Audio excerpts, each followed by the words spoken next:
하나님은 오늘 우리에게 주시는 기록된 말씀은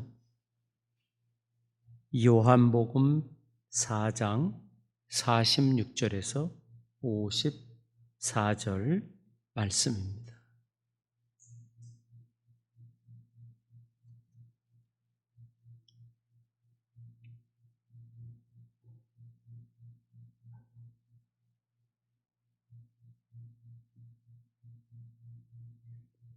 예수께서 다시 갈릴리 가나에 이르시니 전에 물로 포도주를 만드신 곳이라. 왕의 신하가 있어 그의 아들이 가버나움에서 병들었더니 그가 예수께서 유대로부터 갈릴리로 오셨다는 것을 듣고 가서 청하되 내려오셔서 내 아들의 병을 고쳐주소서 하니 그가 거의 죽게 되었습니다. 예수께서 이르시되 너희는 표적과 기사를 보지 못하면 도무지 믿지 아니하리라. 신하가 이르되 주여 내 아이가 죽기 전에 내려오소서. 예수께서 이르시되 가라 내 아들이 살아있다 하시니 그 사람이 예수께서 하신 말씀을 믿고 가더니 내려가는 길에서 그 종들이 오다가 만나서 아이가 살아있다 하거늘 그 낫기 시작한 때를 물은즉 어제 7시에 열기가 떨어졌나이다 하는지라. 그의 아버지가 예수께서 네 아들이 살아있다 말씀하신 그 때인 줄 알고 자기와 그 온 집안이 다 믿으니라. 이것은 예수께서 유대에서 갈릴리로 오신 후에 행하신 두 번째 표적이니라. 아멘.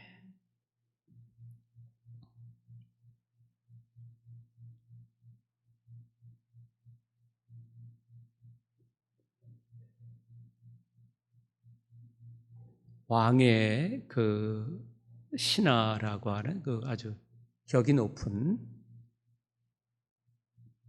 신하가 자기 개인적인 그 어려움을 이야기합니다. 그 내용은 자기 아들이 병이 들었다는 거예요. 근데 그것도 감기 몸살이 아니라 죽을 병에 들었다는 거죠. 죽을 병이라고 하는 것은 이미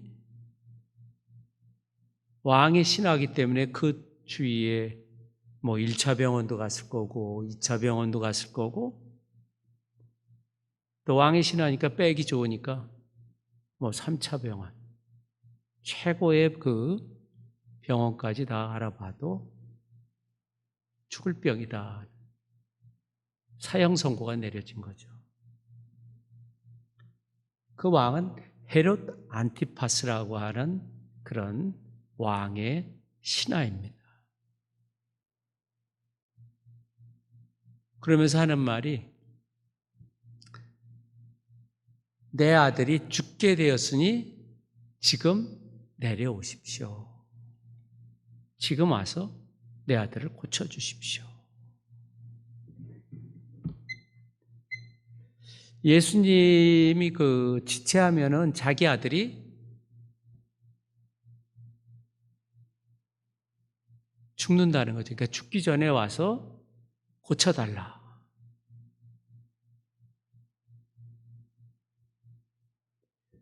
요한복음 11장 그 나사로가 죽었을 때의 모습과 흡사한 것이 있어요. 뭐냐면 마르다와 마리아가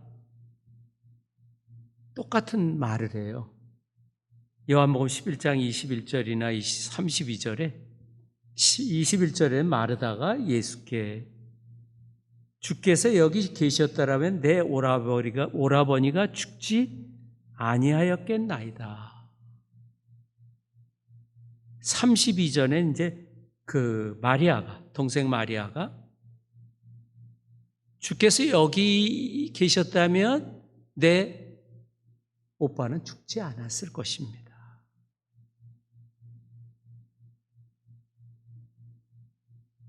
주님께 한탄하는 거죠. 왜? 일찍 오지 않고 늦게 왔냐는 거죠. 이때 보면 예수님이 아주 꿈을 꾸물 때요. 그냥 뭐 일부러 딴청을 피우시고 그 3일 정도 되니까 뭐예요? 이미 썩어서 냄새가 난다고 그러잖아요.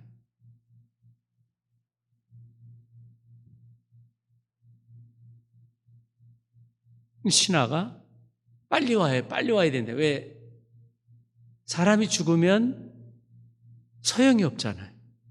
그렇기 때문에 이 왕의 신하도 상식적으로 빨리 와서 죽기 전에 내 아들을 고쳐주십시오. 죽으면 끝나니까.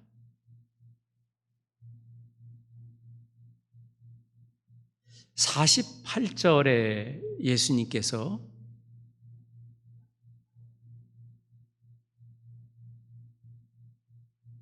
뜬금없는 얘기를 해요. 48절 같이 한번 읽어볼까요? 시작.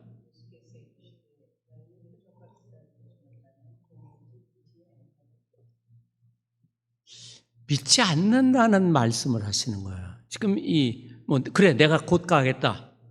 걱정하지 마라. 내가 달려가겠다. 죽기 전에 가겠다. 언지를 주는 게 아니라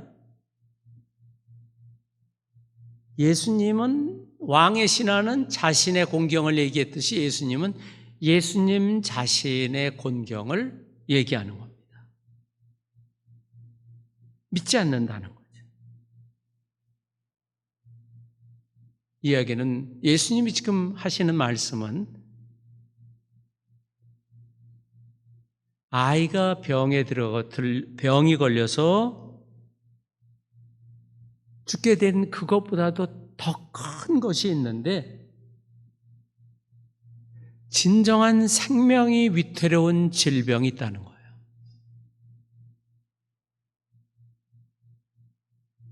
예수님을 믿어서 영생, 예수님을 믿어서 정말 생명을 선물 받는 것이 더 중요한데 그것을 받지 않는 것이 예수님 자신의 고통이라고 하는 것을 지금 48절에 얘기하는 겁니다. 예수님이 하시는 모든 표적은 다 뭐예요? 예수님이 하나님으로서 하나님의 생명을 주신다는 것을 믿게 하는 목적이 있잖아요.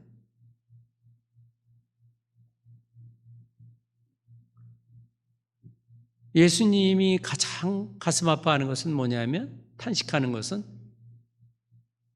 예수님을 믿어서 하나님이 주시는 영원한 생명을 받는 것이 더 중요한데 그것에 대해서 뭐예요? 믿지 않는다는 거예요. 알아듣는 사람이 없죠. 근데 왜? 제자들도 잘 딴소리 하니까.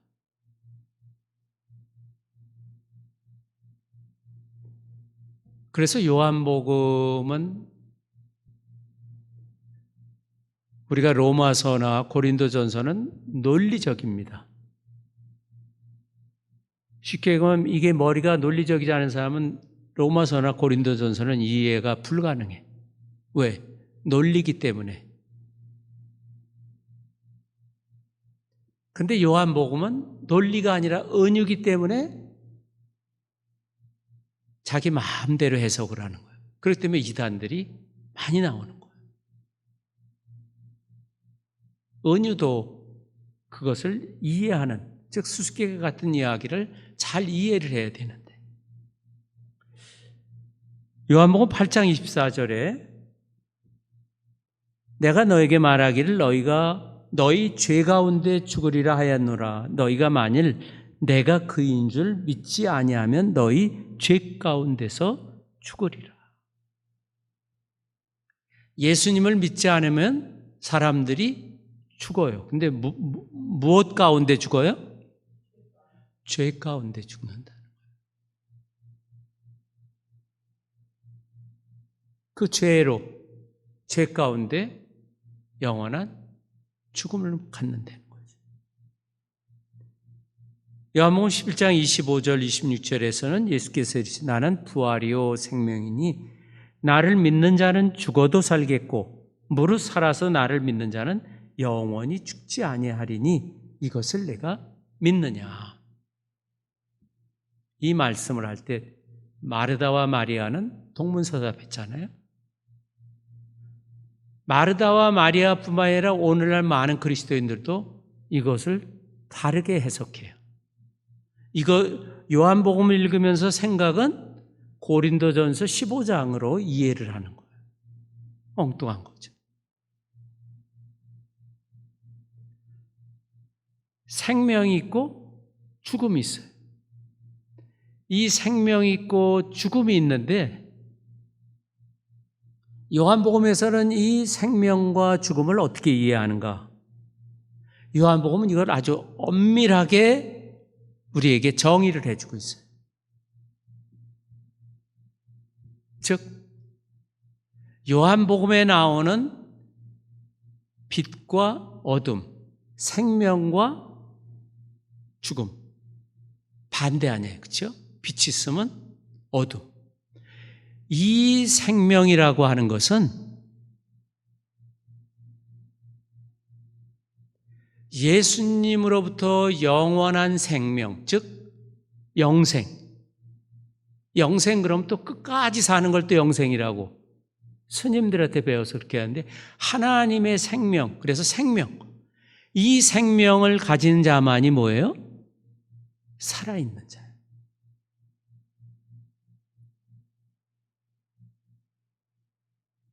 그래서 이 생명은 죽어도 사라지지가 않는 거예요. 생물학적인 죽음이 예수님이 우리에게 준 이러한 영원한 생명, 즉 하나님의 이 생명을 뺏어갈 수 없고 예수님이 준 생명을 해칠 수가 없는 거예요. 손도 못 대는 거예요.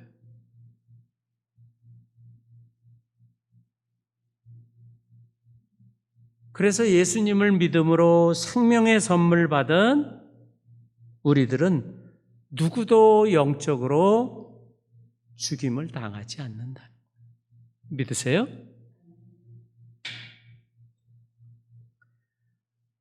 우리가 언제는 죽겠죠. 나이가 들어 죽든 어떻게든 죽어도 하나님이 우리에게 주신 이 생명은 사라지지 않는 거예요. 그래서 예수 믿는 자만이 뭐가 있어요? 생명이 있는 거예요. 그래서 요한복음에서는 생물학적인 죽음을 뭐라고 표현했어요? 나사로에게 잔다, 이렇게. 잠잔다 하는 거예요. 어젯밤에 잠자고 깨어났잖아, 아침에.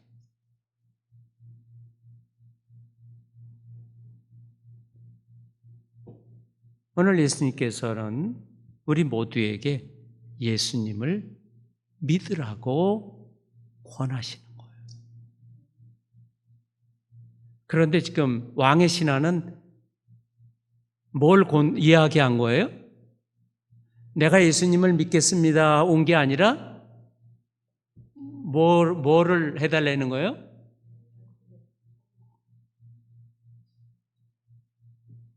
예수님이 생각하는 죽음하고 이 왕의 신하가 생각하는 죽음은 차이가 있죠. 우리처럼 우리 상식적으로 그냥 죽게 된 거예요. 그러니까 내 아들이 어떻게 해요? 죽게 됐다는 거예요. 근데 이 48절 예수님은 그것보다 더 시급한 죽음이 있다. 영적인 죽음. 그것은 뭐예요?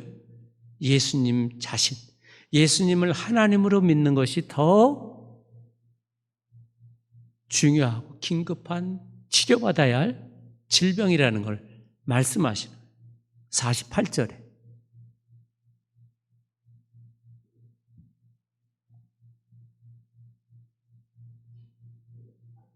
예수님께서 그렇게 얘기하니까 신하가 뭐라고 얘기를 해요? 49절. 믿겠습니다가 아니라 마르다와 마리아 똑같이 얘기해. 죽으면 다 무의미하니까. 죽은 사람의 그 영역을 어떻게 타치할 수 있겠는가? 죽기 전에 빨리 내려오십시오.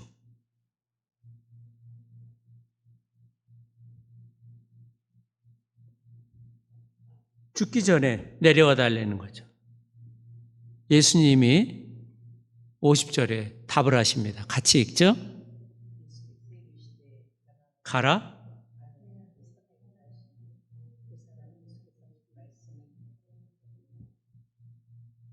예수님이 가라, 내 아들이 어떻게 해요? 살아있다.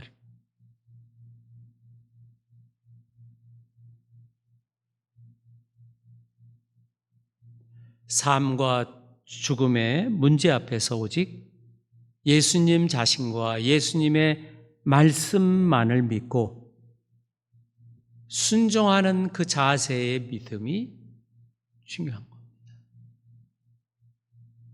그래서 50절 말미에는 그 사람이 네 아들 살아있다니까 어떻게 해요?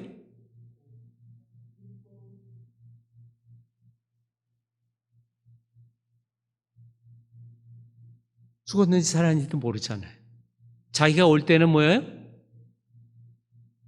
이제 포기하고 온 거 아니에요. 그 사람이 자기 아들의 목숨의 그 어떤 경각을 믿는 게 아니라 예수님의 말씀을 믿고 그냥 가는 거예요, 집으로. 왜? 예수님이 가라 그랬으니까.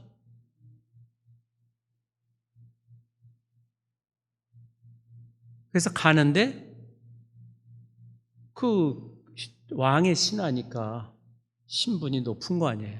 여기 왕의 신하라고 해서. 이 왕의 신하라고 하는 것은 그 왕궁에서, 헤롯 왕궁에서 일을 하는 직접적인, 우리는 오늘날에 보면 그런 어떤 무슨 뭐 청와대면 청와대 들어가서 있는 그런 거가 아니고 그 지역에 여러 왕이 다스리는 지역에 그 신하들을 세워서 그 지역을 다스리잖아요. 지방마다 이렇게 왕이 신하들을 또 보내서 그 지역을 다스리는 거 아니겠어요? 그러니까 거기 종을 만난 거예요. 뭐라고 얘기하냐면 아이가 살아있다. 왕이 신하는 이미 뭐 하루 이틀도 못 견디고 이제 죽었을 시간인데 어떻게 해요? 그 종들이 주인님 아드님이 어떻게 해요? 살아서 멀쩡해졌습니다 하는 거예요. 그럼 언제 낳냐? 자세히 그 시간을 계산하는데 그 낳기 시작한 때를 물은즉 어제 7시에 열기가 떨어졌나이다. 7시에. 열이 펄펄 나던 열이 싹 사라지니까 산 거죠. 열이 나면은 그래서 병원에 가면은 재는 게 있어요. 체중 재는 거. 무조건 체중부터 재고 그다음에 뭐예요? 귀에다가 체온 재잖아요. 병원에 가면. 왜? 열이 높으면 염증이 있는 거예요. 염증. 근데 그게 피부에서 나서 이런 염증이면은 이거는 괜찮은데 이런 곳에서 열이 온몸에 나진 않는데 몸 안에 어디에 염증이 생기면 그게 염증이 확 퍼지면 사망하는 거죠. 이런데 엎드려져서 피부가 좀 벗겨져서 하는 염증은 그건 좀 지나면 그냥 재생이 되지만 보이지 않는 몸 안에서 일어나는 그런 일들은 알 수가 없잖아요. 근데 그 시간에 열이 펄펄 나다 갑자기 뚝 떨어졌다는 거예요. 계산해 보니까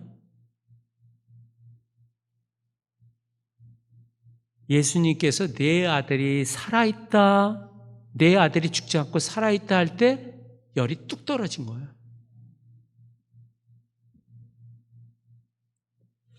병 고침을 받는 시간과 순종한 시간이 같은 거예요. 예수님께 말씀에 순종하는 그 순간에 고쳐진 거죠.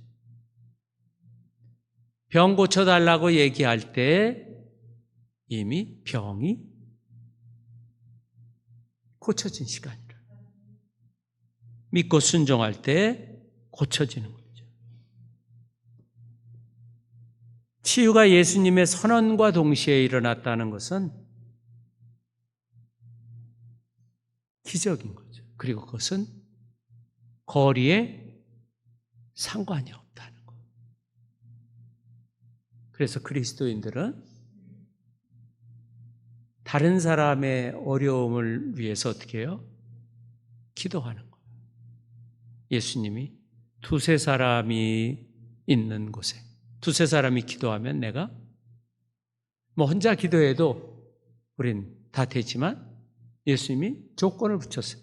두세 사람이 기도한 것은 응답하겠다. 그래서 어떻게 해요? 같이 하나 돼서 모여서 기도하는 거예요.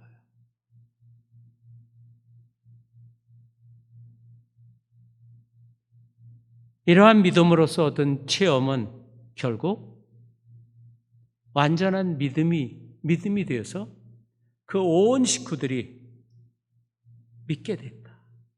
같이 한번 읽어볼까요? 53절 시작.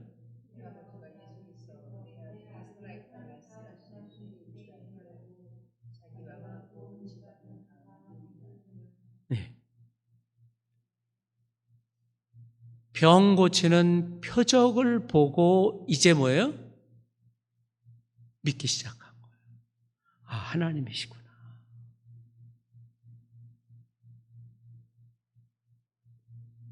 예수님의 말을 믿어서 정말 이제는 뭐예요? 생명을 얻은 거예요. 온 가족들이.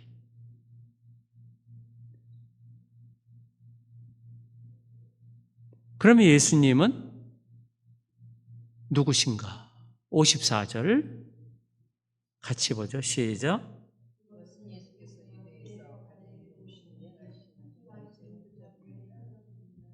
예, 표적이라 표적. 표적이라 요한복음에서 표적은 예수님의 신분 증명서예요. 주민등록증이라 주민등록증. 예수님이 누군지를 보여주는 게 표적인 거예요. 예수님이 행하신 놀라운 일들에서 하나님이 계시되는 거예요. 그래서 예수님이 하나님의 모든 생명을 주시는 분임을 믿게 되는 거죠. 그래서 요한복음에서의 병이 낫는 것은 표적인 거예요. 표적은 예수님이 신이시라는 것을 드러내는 행위입니다. 그리고 예수님께서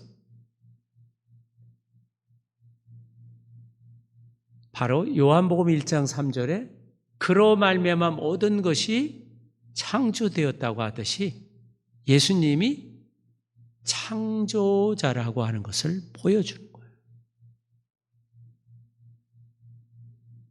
다른 복음서와 달리 요한복음에서는 예수 그리스도가 창조자, 창조의 대리인이다.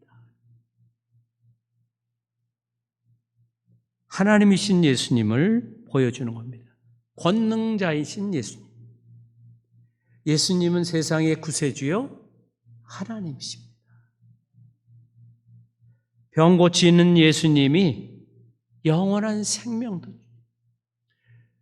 죽을 병 걸린 이 왕의 그 신하의 아들을 고쳐준 예수님이 육체적인 죽음뿐만 아니라 영원한 영적인 죽음도 고쳐주시는 분이라는 거죠. 우리들은 그리스도 안에서 살아서도 생명이요, 죽어서도 생명입니다. 우리는 그리스도 안에서 죽음이 아니라 생명이라. 그리스도 안에서 죽는 자는 죽어도 살아있는 것이죠. 그래서 바울 서신에서는 성령이 우리 안에 들어와서 살아계시다. 그래서 하나님은 죽은 자의 하나님이 아니라 뭐예요? 산 자의 하나님이라는 거죠.